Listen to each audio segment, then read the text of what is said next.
Kalau kamu perempuan, kamu pasti nggak asing sama kalimat-kalimat ini. Perempuan ngapain sih kerja? Nanti siapa yang mau ngurus suami dan anak di rumah?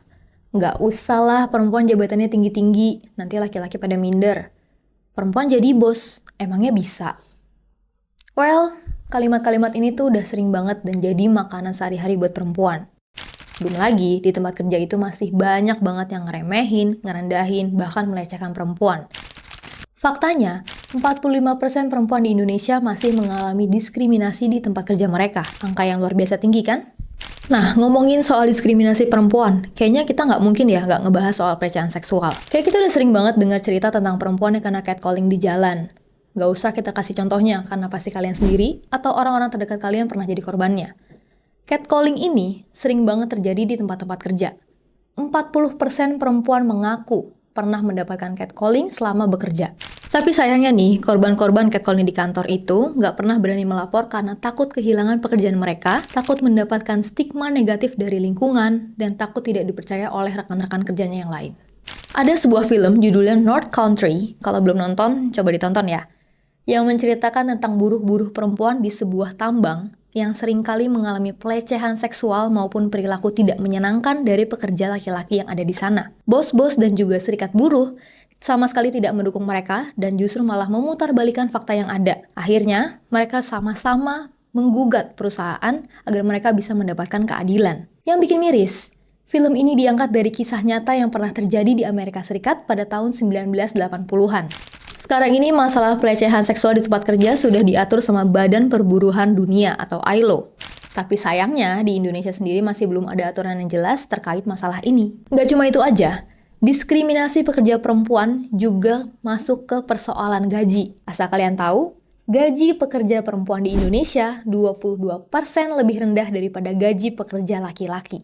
Kalau kalian pikir masalah ini ada karena Indonesia adalah negara berkembang, kalian salah besar. Karena Korea Selatan dan Jepang juga mengalami masalah serupa persoalan gaji berdasarkan gender.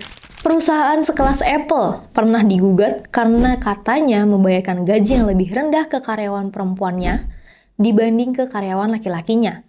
Disney juga pernah mengalami hal serupa karena katanya mereka membayarkan gaji yang lebih rendah senilai $150 daripada ke karyawan laki-laki. Nasib pekerja perempuan ini udah kayak jatuh di timpa tangga. Udah dapat pelecehan seksual, gajinya nggak setara, masih ada diskriminasi yang lain.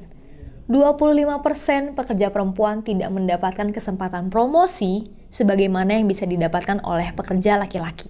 Makanya, kita pasti lebih sering melihat posisi-posisi tinggi di perusahaan diduduki oleh laki-laki.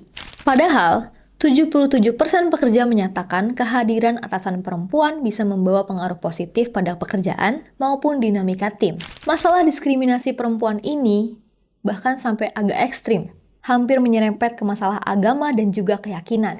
Perserikatan Bangsa-Bangsa menyebut kesetaraan perempuan di dunia masih tertinggal jauh. Unfortunately, our global efforts in ensuring women equal opportunities and rights are still outpaced. Tidak jarang juga kebijakan perusahaan tidak memihak kepada perempuan. Masih banyak perusahaan di luar sana yang tidak memberikan cuti menstruasi, padahal sudah diatur dalam Undang-Undang Ketenagakerjaan. Begitu juga dengan masalah cuti melahirkan, yang seharusnya diberikan setidaknya 3 bulan kepada pekerja perempuan. Kalau udah kayak gini, siapa yang dirugikan? Jelas pekerja perempuan. Mereka bisa kehilangan motivasi kerja.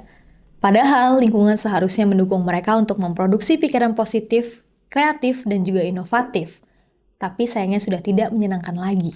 Perusahaan juga semestinya lebih waspada dan juga lebih melek pada diskriminasi yang terjadi pada pekerja perempuan. Karena biar bagaimanapun, kalau perusahaan tidak mendukung, mereka pasti akan memilih untuk resign. Perusahaan juga yang rugi kan? Nah, kalau kita tarik lebih luas lagi, diskriminasi terhadap pekerja perempuan ini bisa memperlambat laju ekonomi dan juga menghambat kontribusi maksimal dari separuh populasi. Jadi sekarang gimana nih solusi untuk mengatasi masalah diskriminasi kepada pekerja perempuan? Well, pemerintah seharusnya membuat aturan yang lebih jelas agar masalah ini bisa dicegah. Dan juga perusahaan harus menerapkan aturan tersebut agar terjadi keseimbangan dan juga keadilan bagi seluruh karyawannya. Tapi yang paling penting, setiap individu juga harus memiliki kesadaran untuk saling menghormati dan tidak merendahkan satu sama lain. Jangan lupa share video ini kalau kalian ngerasa info ini penting untuk orang lain. See you on our next video.